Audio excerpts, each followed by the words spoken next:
একসময় অন্য স্কুলের ফেল করা ছাত্রীরা টিসি নিয়ে ভর্তি হতো হুগলি জেলার চুঁচুড়ার মিয়ারবের সারদামণি গার্লস হাই স্কুলে।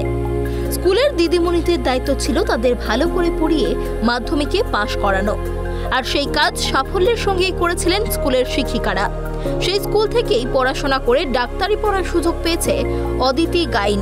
শুধু অদিতি নয়, ওই স্কুল থেকে পড়াশোনা করে আজ অনেকেই প্রতিষ্ঠিত, কিন্তু বর্তমানে বন্ধ হতে বসেছে স্কুলটি। পড়ুয়াদের সংখ্যাও ধীরে ধীরে কমেছে। সারদামণি স্কুলে একসময় 350 ছাত্রী ছিল, এখন সেই সংখ্যাটা এসে দাঁড়িয়েছে 92-তে। সেই ছাত্রীরাও নিয়মিত স্কুলে আসে না। কারা কারা স্কুলে অনুপস্থিত তা দেখে ফোন করে তাদের স্কুলে ডেকে আনাই দিদিমণিদের প্রধান কাজ হয়ে দাঁড়িয়েছে। স্কুলের প্রধান শিক্ষিকা ডালিয়া মুখোপাধ্যায় জানিয়েছেন, মোবাইলে রিল বানিয়ে ক্লান্ত হয়ে পড়ে ছাত্রীদের একাংশ। পরদিন আর স্কুলে আসতে পারে না।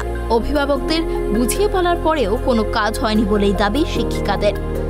স্কুলের প্রাক্তনীরা জানান, তারা যখন পড়েছেন স্কুলের শিক্ষিকারাই সব শিখিয়ে দিতেন, আলাদা করে টিউশন নিতে হতো না। মঙ্গলবার ছিল স্কুলের প্রতিষ্ঠা দিবস। প্রথমবার স্কুলের জন্মদিনটাকে পুনর্মিলনের জন্য বেছে নিয়েছেন প্রতিমা সরকার ও সুস্মিতা বন্দ্যোপাধ্যায় কুণ্ডু সহ প্রাক্তনীরা। বর্তমান প্রাক্তনীরা সবাই মিলে নানা অনুষ্ঠান স্মৃতিচারণা করেন। স্কুলের খাওয়া দাওয়া চলে সারাদিন। তবে স্কুলের ছাত্রীর সংখ্যা কমছে দেখে মুখ ভার প্রাক্তনীদের। যেভাবে স্কুলটিতে ছাত্রীর সংখ্যা কমছে তাতে শিক্ষিকাদের পাশাপাশি স্কুল বন্ধের আশঙ্কায় ভুগছেন প্রাক্তনীরাও। স্কুলটিকে বাঁচাতে তাই অবিলম্বে অভিভাবকদের এবং স্থানীয় মানুষদের এগিয়ে আসার আহ্বান জানিয়েছেন প্রাক্তনীরা।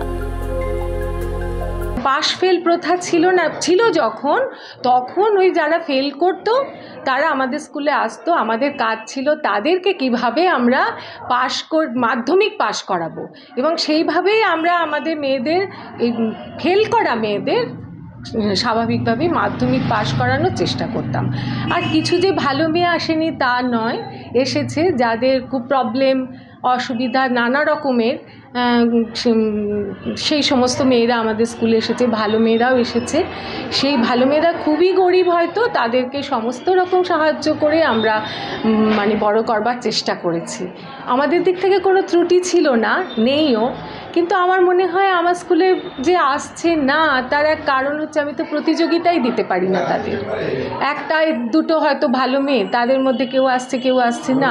আর এখনকার কালে দেখছি ওদের অনুপস্থিতি প্রচণ্ড বাড়ছে, যার জন্য আমাদের সমস্যা। অনুপস্থিতির প্রধান কারণ কিন্তু ফোন এবং ফোনে রিল বানাতে সারা রাত কেটে যাচ্ছে, সকালবেলা তারা কিন্তু স্কুলে আসতে পারছে না। যার জন্য আমরা মেয়েগুলোকে ধরতেই পারছি না। আগের মেয়েগুলোকে যেমন আমরা ধরে বেঁধে পড়াতে পারতাম, এখনকার মেয়েগুলোকে আমরা ধরতেই পারছি না। এটা গার্জেনরাও ভীষণভাবে হতাশ হয়ে গেছে, আমরাও সেই হতাশ হয়ে গেছি। তবুও তার মধ্যে থেকে তো আলো বার করতেই হবে। সেই জন্যই আমাদের ইচ্ছা আবার আমাদের মেয়েরা আসুক, ভরুক আমাদের বিদ্যালয়। কোনো স্কুলে হয়তো বসতেই পারছে না, আর আমাদের এক দিদিমণিরা, সমস্ত প্রথম শ্রেণী পাওয়া দিদিমণিরা, তারা বসে বসে পড়ানোর জায়গা পাচ্ছে না। যে তাদের যে কিছু দেওয়া, সেই দেওয়াটা তারা দিতে পারছে না। আমরা চাই যে যদি গার্জেনরা একটু বোঝেন, মেয়েরাও চেষ্টা করছে, আমরা তো বরাবরই চেষ্টা করি যে আমাদের স্কুলে আসুক মেয়েরা, সেটা গার্জেনরা যতদিনে বুঝবেন, দেখা যাক কী হয়। 1975 সালে চালু হয়েছিল এই স্কুল।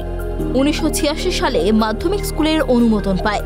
শিক্ষিকারা যথেষ্ট উচ্চশিক্ষিত এবং তাদের দিক থেকে ছাত্রীরা সব রকম সাহায্য পায়।